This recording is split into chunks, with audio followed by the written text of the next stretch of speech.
Hey guys, welcome back to my channel. Thanks for coming back.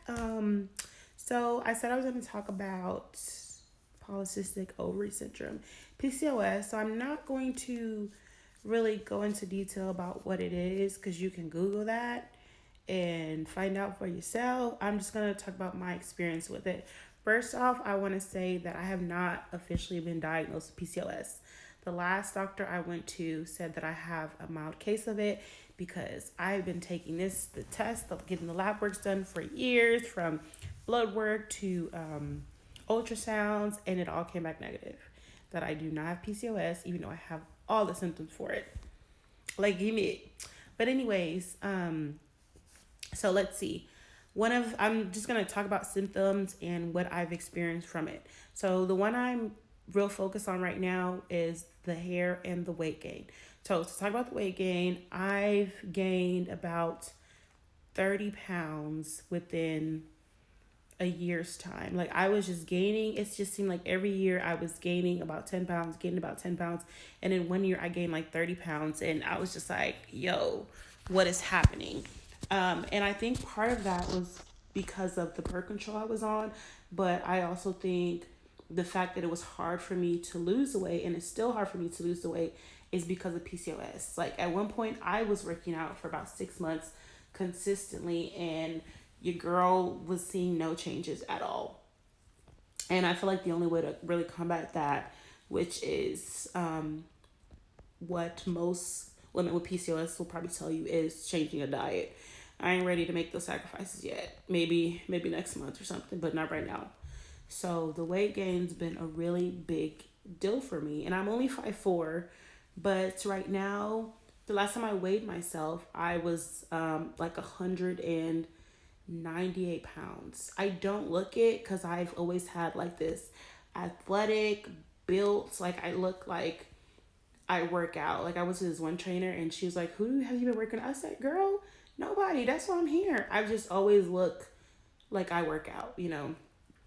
And I feel like I have a lot of muscle weight as well. So that contributes to the weight. Another thing is the hair. I talked about hirsutism already, but I'll talk about it again. Just the male pattern hair growth. Like, you can kind of see the scars on my chest. So I grow hair like on my face, like my sideburns, as if I'm growing a beard. I grow it under my chin, under my neck, my chest, and on my stomach. Those are the main focal areas of where I grow hair. So I've been given medication and like creams and stuff to reduce it. I don't think it's the hair that bothers me the most. I think it's the scarring that bothers me the most. And someone told me to try electrolysis and basically stop plucking. I've been trying to stop plucking. I've been trying so hard. And then I've been trying to kind of looking into electrolysis and microdermabrasion and chemical pills. Right now I'm on this like little financial boost. I'm not trying to spend the coins for that at the moment, but maybe in the future, if what I'm doing is not working. And what I'm doing is I bought this spin brush like over like 3-4 years ago, and I pulled it out to use it. I got this soap that's meant for basically like lightening up dark marks and stuff, and evening out skin tones. So I started using that, and I don't know if that's the reason why I'm getting these pimples, because the only time, which is another symptom, acne. But I usually don't have a problem with acne unless I use something new on my skin and my skin doesn't react to stuff, or doesn't like it and reacts to it. So I'm very picky. I have to be very picky about what I put on my skin. So I don't even bother with the makeup because I just feel like using that all the time, my skin is not gonna be happy.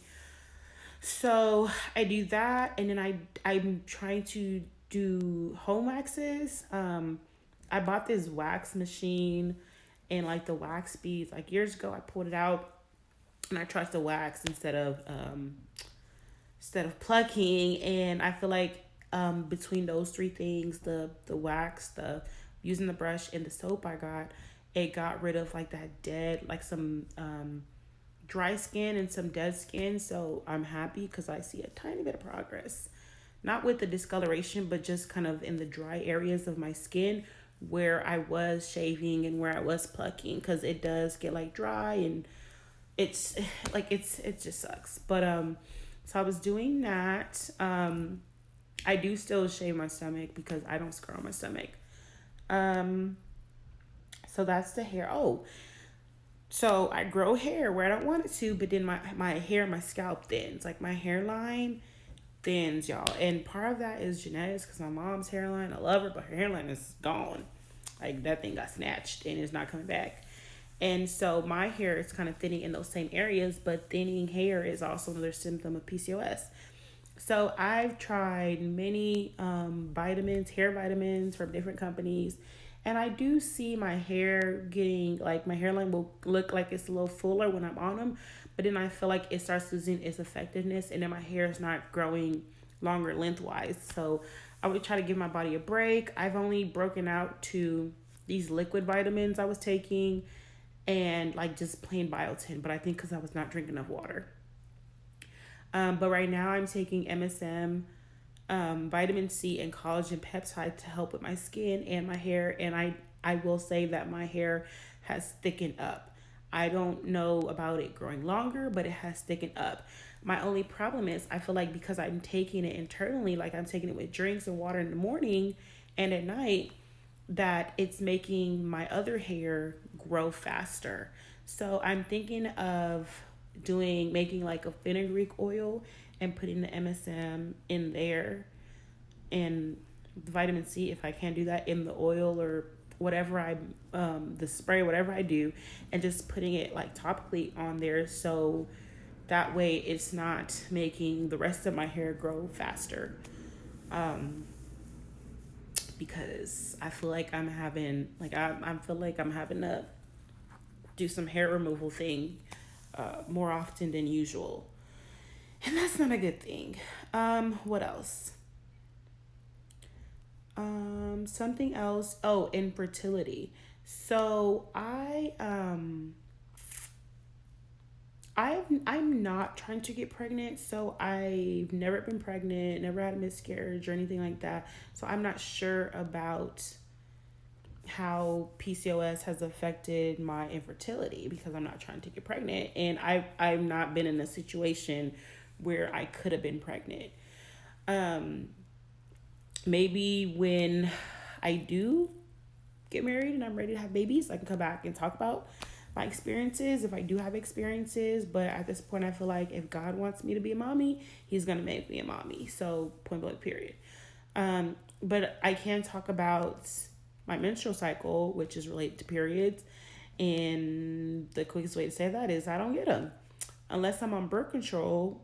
I don't get periods, but the birth control I was taking was making me gain weight, was making me depressed. I just stopped taking them.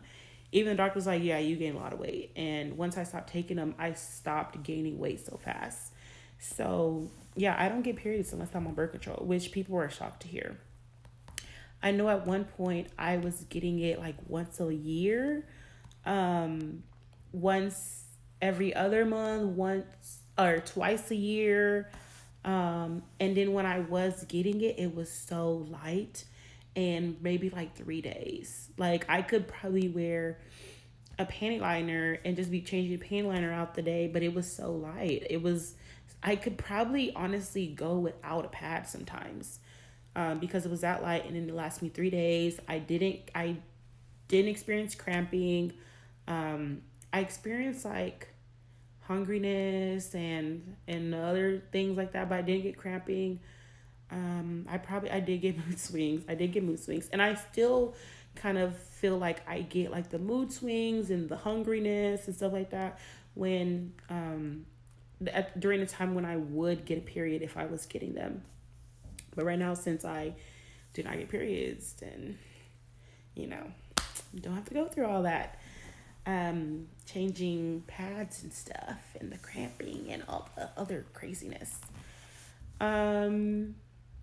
Which people are like, oh, lucky you. But it makes me kind of think about what if I eventually do want to have, going back to the kid thing, like, it's probably going to be hard for me to have kids because I'm not getting periods. But we'll see when we get there. We're not going to stress over something that's not even happening right now. What else?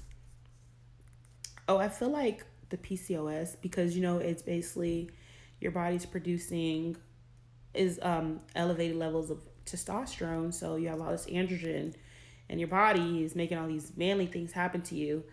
I feel like there's things about me that are a little more masculine. Like I feel like my voice is kind of deep at times, and I feel like my shoulders are kind of broad, but that just could be me. Remember I said I've always had like an athletic build, so it could just be that. Like I am African, like my parents are from like born in Nigeria and stuff, so it could just be genetics too, but I don't think it is.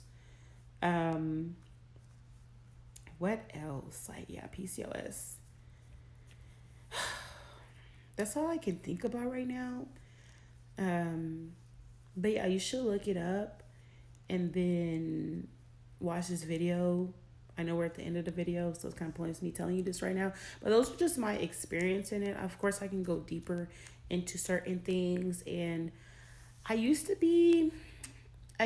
not want people to see my skin. I used to really not talk about it that much. But now I feel like I've learned that PCOS is so common, like so common. So many women have it, so many women experience it. It's one of the leading causes of infertility and stuff like that. That I just tell people I tell people I have hirsutism because I have not been diagnosed with PCOS, but I literally have all the symptoms. It's weird, but maybe that's God saying like, don't be claiming stuff that's not your portion. Like, you're gonna be healed from that, so don't put it on you, don't put no labels on you, stuff like that. But anyways,